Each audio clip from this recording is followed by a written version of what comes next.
Yo, what's up? Dito Badang, no? Tirahin na naman natin ulit itong pangalawang video. At dito kasi nagkamali dito ng prediction si Looney, no?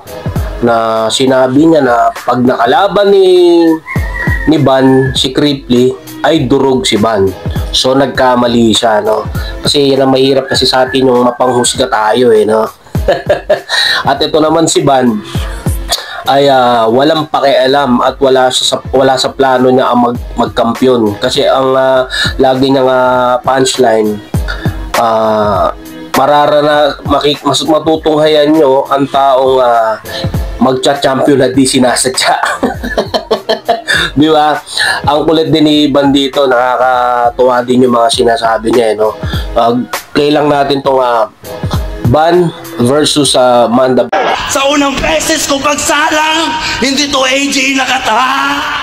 Panoorin nyo kung magkampiyon ng hindi sinasadya. Angin ako! Panalo! O, diba? Sinisinayawan pa, no? Yun ang kanyang punchline lagi na tunghayan nyo ang mag-champion na hindi sinasadya, diba? Yung iba kasi hinahangad nila mag-champion. Talaga nagpapakahirap sila. Actually, pwedeng mangyari kasi natalo niya na nga si Cripply. Natalo niya na si Manda Baliw. So, nako, maganda rin tong maganda rin tong yung resulta at kanyang kalagayan ngayon, no? So, i-play natin. Ito naman yung Panalo! At makakaharap ang mananalo sa Cripply vs MP3. Boto ng Orlando, 5-0. Mag-iay tayo lahat para kay Ban.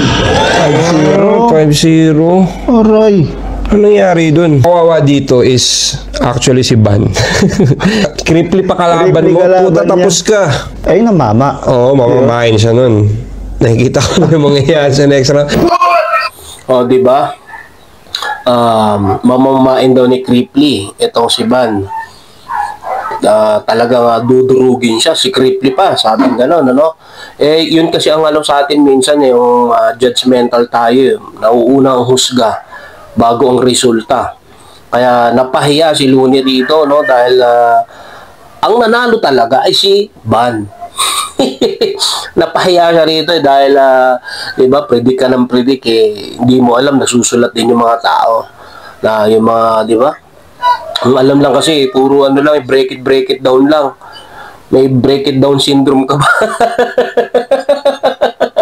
Diba? Masyado kasing magaling masyado kang yung parang feeling mo ikaw na nakakaalam ng lahat, no? Pero hindi mo alam yung mga taong naghahanda at nagre-ready pwede ring manalo.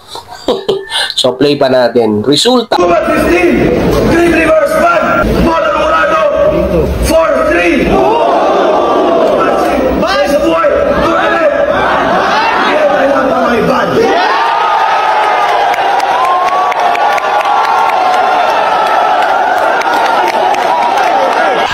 Napahiya ka kasi, di ba, sabi mo, dudurugin ni Cripply si Ban.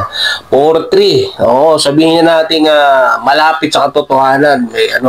May tendency na dikit ang laban, may pagkakataon na pwedeng manalo si Cripply, pwedeng manalo talaga si Ban. Pero syempre may desisyon at may judge na pwedeng mag 4-3 o hindi na pwedeng mag-tie, no? Pero doon pa man napahiya ka, no? Kasi masyado kang mapagmagaling, mapagmataas. Kala mo lahat ng sinasabi mo totoo. Kala mo lahat ng pwede mong sabihin ay magiging isang pangyayari na papabor sa'yo, no? Kaya wag mo nang kaya nga sabi nga nila, no, wag kang magbibilang ng itlog hanggat hindi pa napipisa, baka yung 5 ay bugok. Kaya maraming salamat sa lahat ng nanood sa Break It Down ni Tito Badang at mga reaction natin pampakulit lang. Kaya good vibes lagi. Ingat.